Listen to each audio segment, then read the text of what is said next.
Alhamdulillahi ala ihsanihi wa nashkuruhu ala taufiqihi wa amtinanih.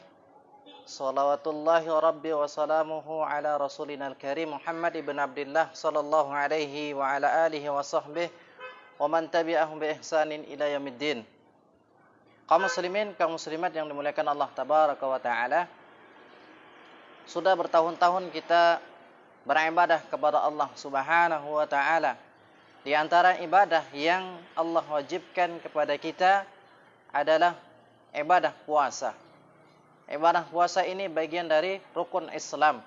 Maka orang yang meninggalkan puasa, orang tersebut tidak menunaikan rukun Islam.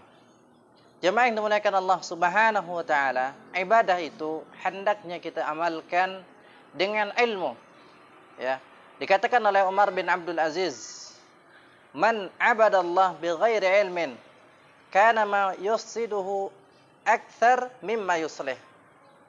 Umar bin Abdul Aziz pernah mengatakan, man abadallah, siapa yang beribadah kepada Allah bighairi ilmin, tanpa ilmu, kana ma yufsidu akthar mimma yuslih, maka ibadah yang dilakukan lebih banyak kesalahannya, banyak keburukannya daripada banyak benarnya. Maka kaum muslimin, kaum muslimat, ini menjadi dasar kepada kita semua, hendaklah kita beramal dengan ilmu. Sebagaimana dikatakan oleh Imam Bukhari, ya, beliau mengatakan, babul ilmi qabla al-qaul wal amal. Hendaklah kita ya mempelajari ilmu sebelum berkata dan berbuat. Maka jemaah yang dimuliakan Allah taala, puasa ini adalah ibadah yang Allah muliakan, ibadah yang spesial, ibadah yang besar sekali pahalanya. Bahkan Rasulullah mengatakan, ya, bahwasannya puasa ini Allah langsung yang berikan pahala. Fa ana ajzi bihi, aku yang memberikan pahalanya, kata Allah Subhanahu wa taala. Maka ikhwan wa akhwat yang dimuliakan Allah taala, hendaklah kita mempelajari ibadah puasa dengan benar, sehingga puasa yang kita lakukan itu mendapatkan pahala di sisi Allah Subhanahu wa taala. Banyak sekali yang harus kita ketahui ketika kita mempelajari ibadah-ibadah puasa. Di antaranya adalah syarat-syarat puasa, kemudian pembatal puasa, kemudian sunnah-sunnah puasa, adab orang yang berpuasa. Karena jemaah yang dimuliakan Allah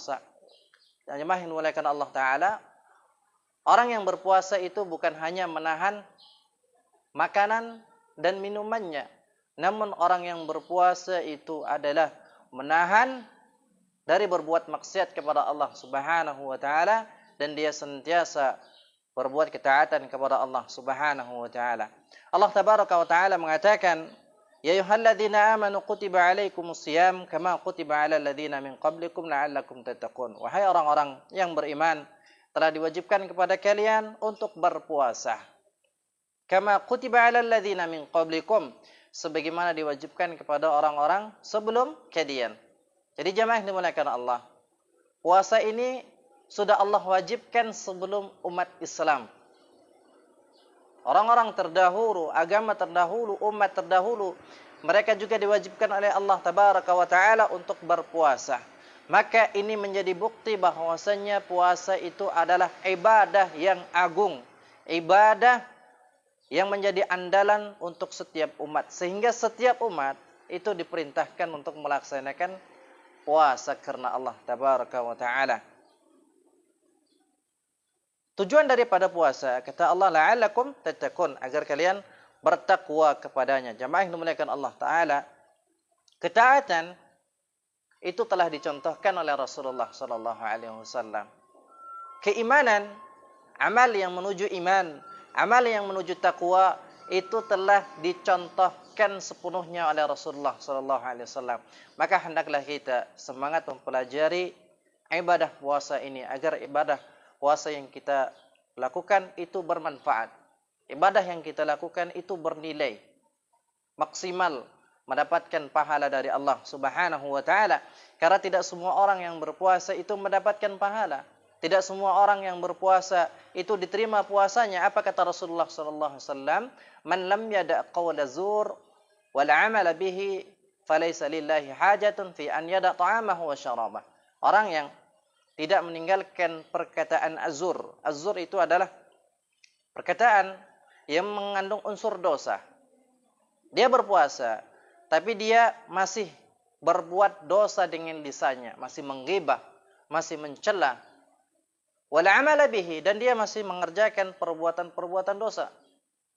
Maka orang yang berpuasa tanpa menahan tangannya, menahan lisannya, tidak menahan perbuatannya dari maksiat kepada Allah, falaysa lillahi hajatun fi an yada' ta'amahu wa syarabah.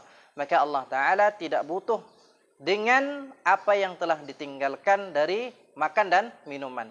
Orang yang berpuasa satu hari, ya, dimulai dari fajar sampai terbit matahari, mereka menahan untuk tidak makan.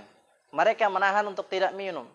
Maka jemaah yang dimuliakan Allah Subhanahu wa taala, jangan sia-siakan perjuangan kita, ya, kemudian kita campuri dengan noda maksiat kepada Allah Subhanahu wa taala, sehingga Allah Ta'ala tidak membutuhkan puasa yang kita lakukan. Faliyadzubillah, hendaklah kita senantiasa menjaga adab-adab berpuasa. Oleh karenanya, melalui kesempatan ini kita meminta kepada kita semuanya untuk semangat mempelajari agama Allah Ta'ala. Di antaranya adalah ibadah puasa, karena ini kewajiban bagi setiap kaum muslimin.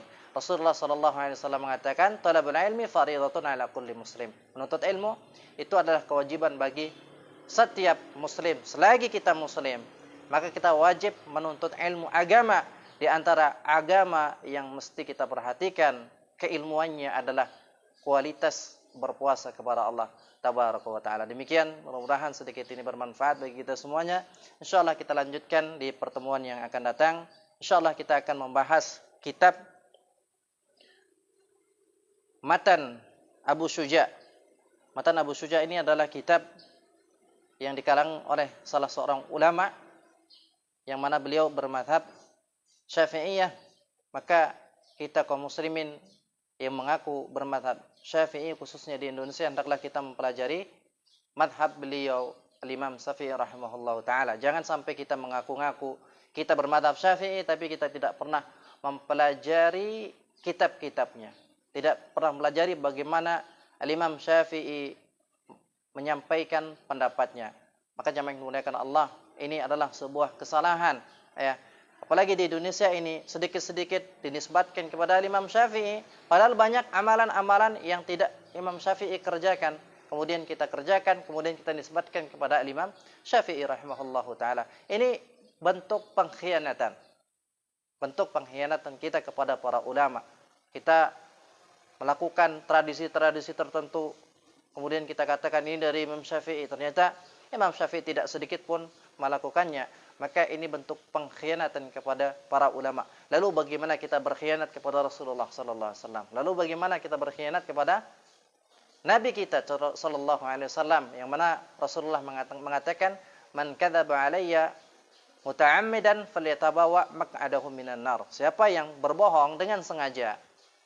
Berbohong dengan sengaja itu berfatwa agama tanpa ilmu. Rasulullah tidak melakukan, dia disampaikan ini adalah yang melakukan Rasulullah, disunahkan oleh Rasulullah, ternyata tidak disunahkan. Maka jamaah yang dimuliakan Allah Ta'ala, berhati-hatilah ketika kita menisbatkan agama ini. Agama ini mutlak sumbernya dari Al-Quran dan Sunnah Rasulullah Sallallahu Alaihi Wasallam. Mudah-mudahan yang sedikit ini bermanfaat. Barakallahu fikum. Assalamualaikum warahmatullahi wabarakatuh.